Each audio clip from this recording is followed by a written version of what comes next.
I'm afraid to report today that the Irishman has brought rain to Spain.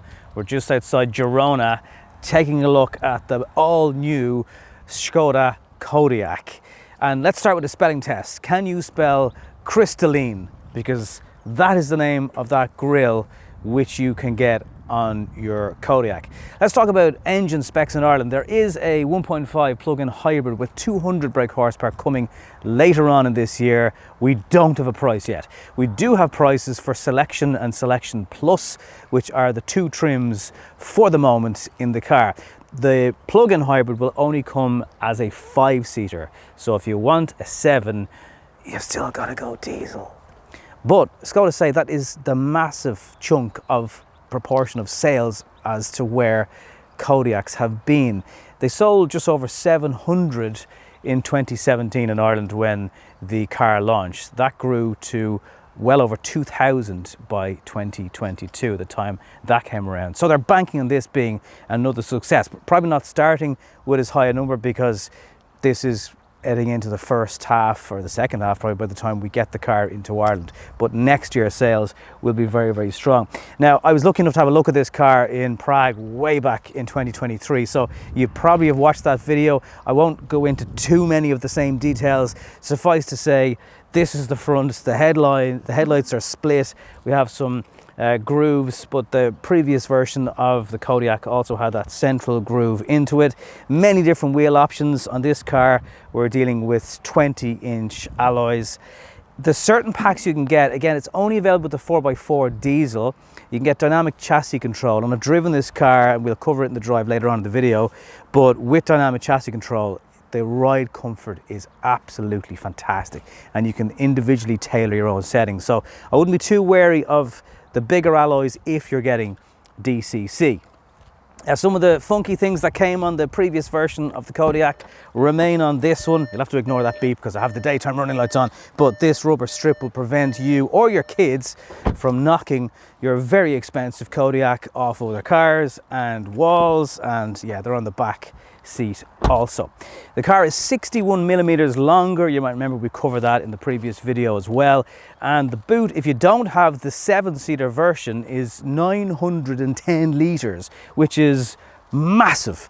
And even if you have the 7-seat option, with all seats up, you're still getting over 300 litres to fit the weekly shop in the boot of the car, even if you have all the seats up. Inside this particular Kodiaq then we have a spare wheel down below and a jack and all that usual stuff, and we have access to drop the seats with handles, so it's quick and easy to do.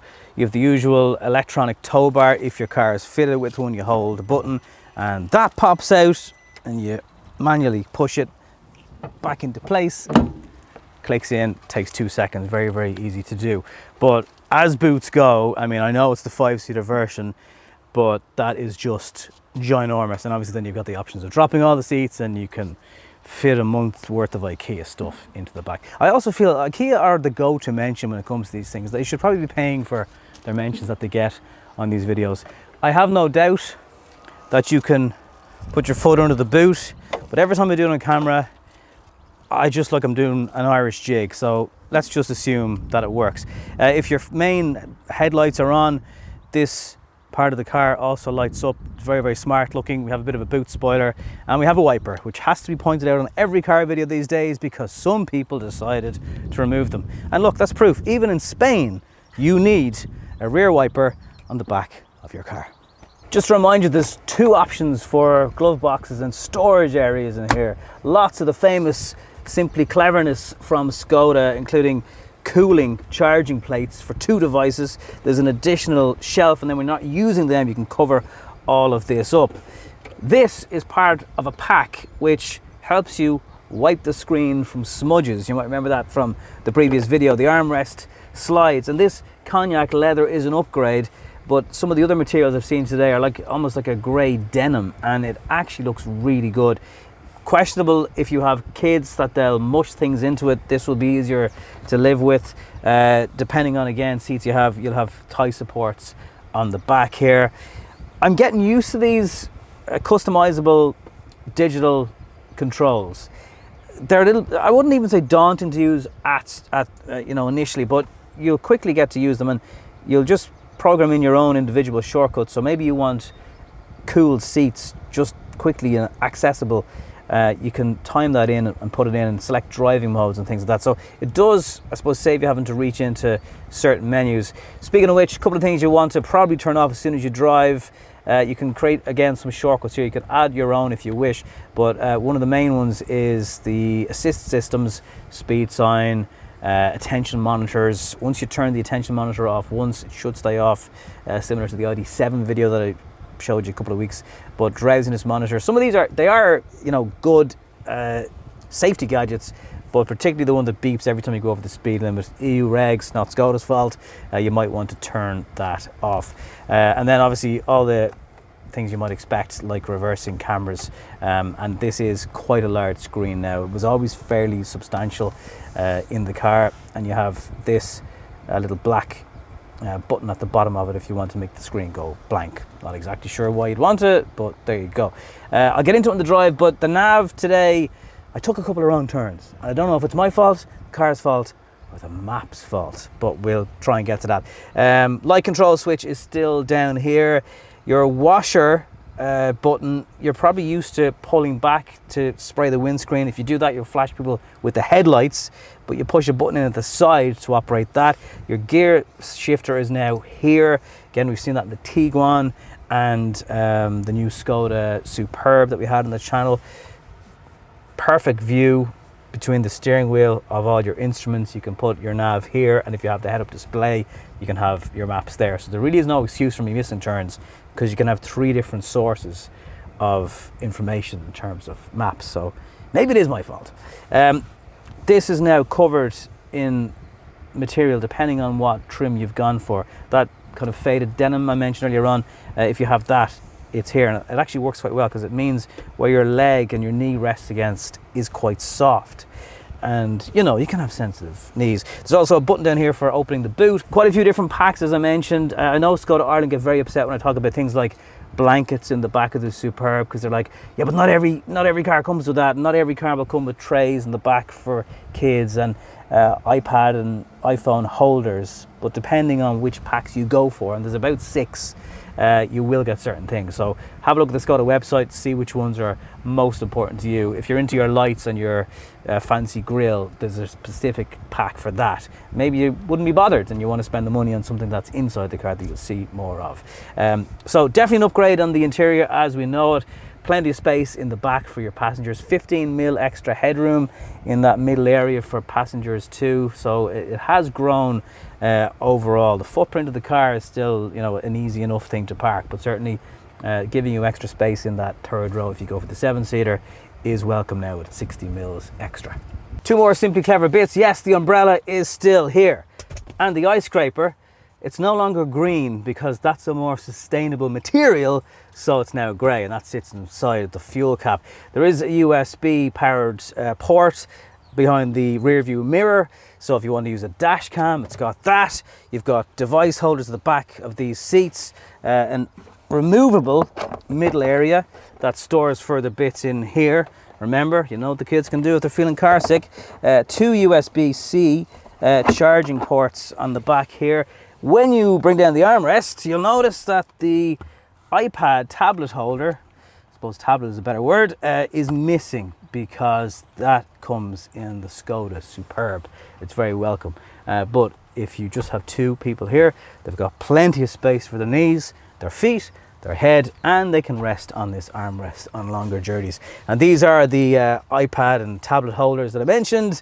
Other devices are available, and you can flick them into landscape or portrait mode and get yourself some peace if you're from passenger or indeed driving the car. Speaking of which, we need to go for one. Oh, again, more Simply Cleverness.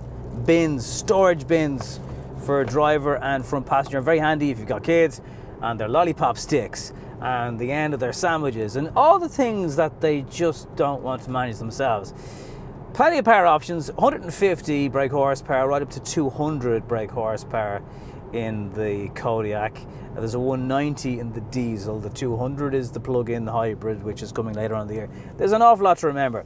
I know 4x4 Kodiaqs won't be the biggest seller in Ireland, and that is fair enough. But if you were to get one, dynamic chassis control, like not just specific to this car, but in general, that stuff transforms the handling. It's not a gimmick. It's worth every penny if you like your comfort, and especially if you still want bigger alloys. You have all the safety essentials you want, as I mentioned earlier on, the driver monitor, the speed signs, all included. Yes, they can become a little bit intrusive. You can turn different aspects of them off. You've got your individual modes, so you can set up how you want the car to perform. Maybe you want firmer steering, but the transmission not going crazy. Speaking of which, manual is now no more in the Kodiaq, so all the lineup is automatic, obviously including the plug-in hybrid version of it. You're going to get approximately 5 to 6 litres per 100 kilometres in the diesel version of this car. Obviously the plug-in hybrid one will be a lot more efficient when it comes to saving fuel. Blind spot, you can probably see that working away as cars whiz past me. Radar cruise is good. One thing I'm not 100% on, and maybe they'll tweak the software a little bit, or it could be a mapping issue, to be fair. It may not be the car, but the nav today, there's quite a few turns I missed. It's like it's just not zooming in enough, and sometimes the roads aren't the exact same layout as what they are on the map, and that is a mapping issue. Nonetheless, you end up perhaps missing a turn and having to go back again. I spoke to other people driving these cars today, and they had similar issues, so it wasn't just me, because I was doubting my abilities as a not even a map reader anymore, just as a command follower. You have Hey Laura, which is the voice activated system that Skoda provide. It will do lots of things like get you into menus that you don't want to go searching for, particularly when you're driving, because you want to focus on the job in hand. If you do want to overtake, there's plenty of overtaking power. It's a quick vehicle. It holds the road very, very well. There's plenty of grip, obviously, especially in the 4x4 version. But today on these Spanish motorways, I really found the car just had no issue keeping up. 120 into sharp bends, very little body roll. So again, that will help people in the back with their car sickness levels. A lot of the time, SUVs of this design suffer from quite a lot of pillar noise at motorway speeds as you drive into the wind, and it sounds like the wind lashing off the car. Can't say I'm getting that from this, and the rain is pelting off the windows today, even though we're in Spain. I really wasn't expecting that at all.